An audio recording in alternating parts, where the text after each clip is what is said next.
My names are Vincent Kemosi. I'm the immediate former Member of Parliament, West Mugaran constituency, and currently I'm serving as the National Chairperson, Jubilee Party. Yesterday night at around 10 p.m.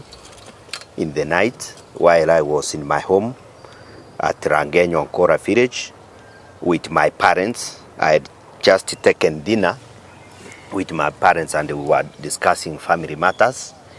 I had a knock at the door, and my house people opened the door, and upon opening, the police officers came in, numbering about 20 of them who came to the house. Some were armed, about 10 of them in uniform, armed, and another 10 of them who were in civilian were not armed. Upon greeting them, one of the officers who introduced himself as the commander of that battalion informed me that I was a person of interest and there are issues which they could want me to respond to, and therefore they asked me to accompany them to the police station. But before we proceeded, I asked them, what have I committed, which crime have I committed?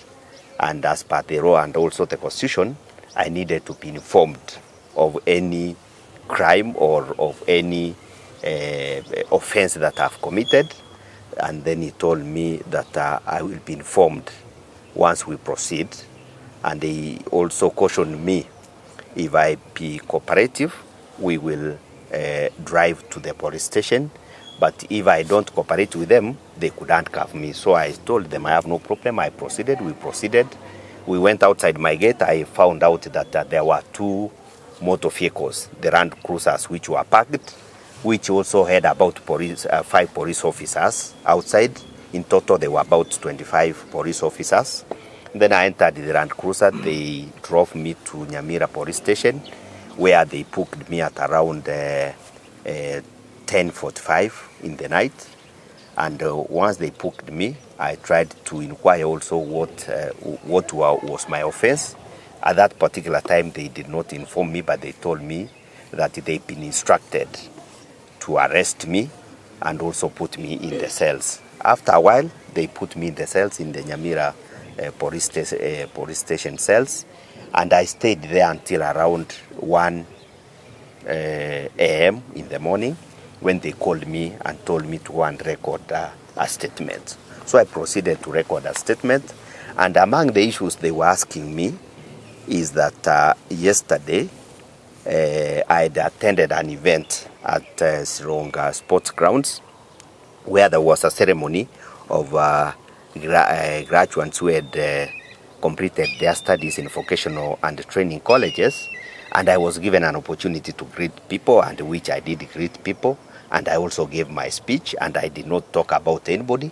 Thereafter, I left, and then outside the venue, as it has been, I met some of my supporters who stopped me. I had a brief chat with them, and then I proceeded to Sondu, where I spent the rest of the day, where I had a meeting with some few friends and also some few grassroots leaders from West Mugaran.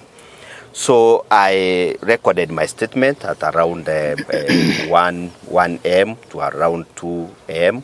Then thereafter, they told me that they will consider releasing me on condition that I will adhere to the instructions which they would want to give later. Then I told them I have no problem. They released me, and this morning at around 3 a.m. I was free. So I tried to inquire in a nutshell which offense I had committed. There was no offense. I was only told that I was mobilizing youths to come out in large numbers so that they can protest it today, something that I never did. And I want to say this for record.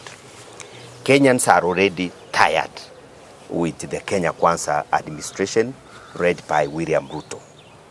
In this country, no leader is required to mobilize Kenyans to come out and protest. Kenyans themselves have already mobilized themselves. So the Kenyans at large, they do not need any leader to mobilize them. They are undergoing very difficult situation economically, and they have made a decision. We in the united opposition, we have not mobilized anybody to come out and protest. Kenyans themselves have decided, and they have said they will come out and protest. And that is their constitutional right under the constitution. Mawakili wako hapa Mbeta is here to come out and protest, picket peacefully. What the government is doing is taking us to the dark days during the Nyayo era. And I want to say this. We, and I in particular, I was one of the people, very critical stakeholders. During the campaigns of 2022, I and some other leaders from the region, about 5 of us, we were appointed as the regional coordinators. I was in charge of Nyasa province as the coordinator of Kenya Kwanza.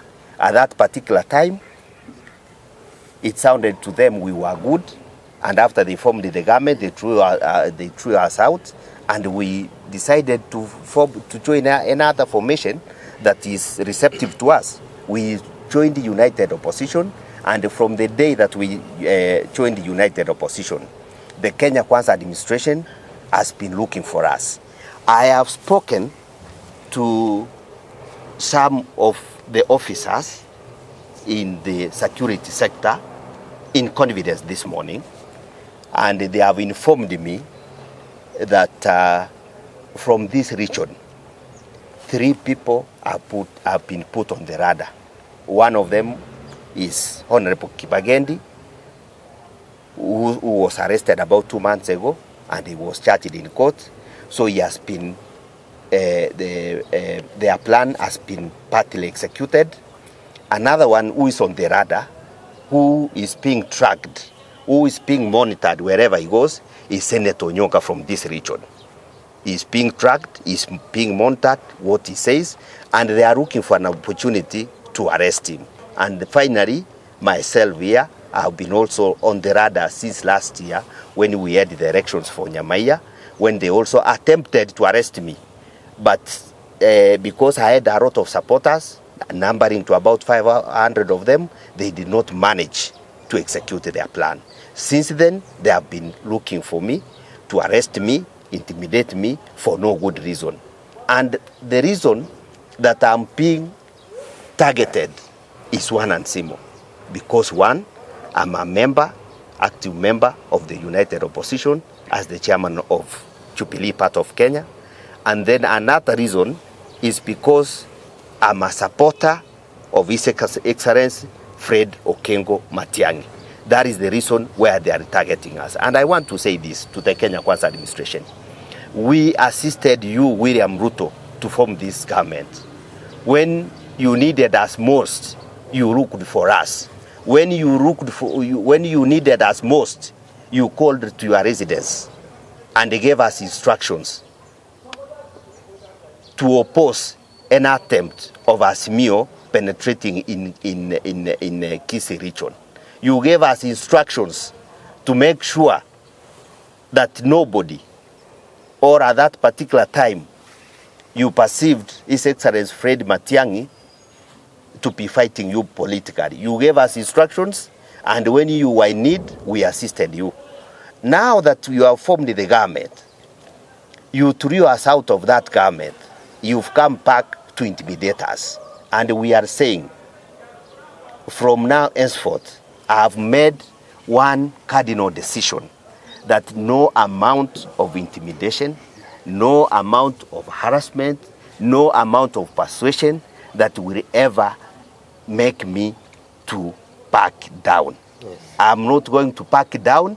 My resolve is to make sure that William Ruto is a one-term president the way we put him in leadership. Yes. Yes. The people who put William Ruto in leadership are here.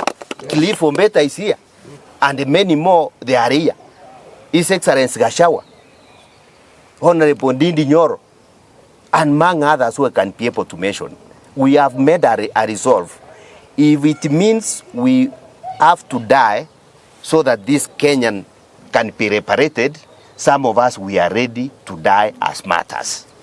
As long as this country is freed from oppression, from bad leadership, from arrogance, from theft, so that our children in the future can have a future.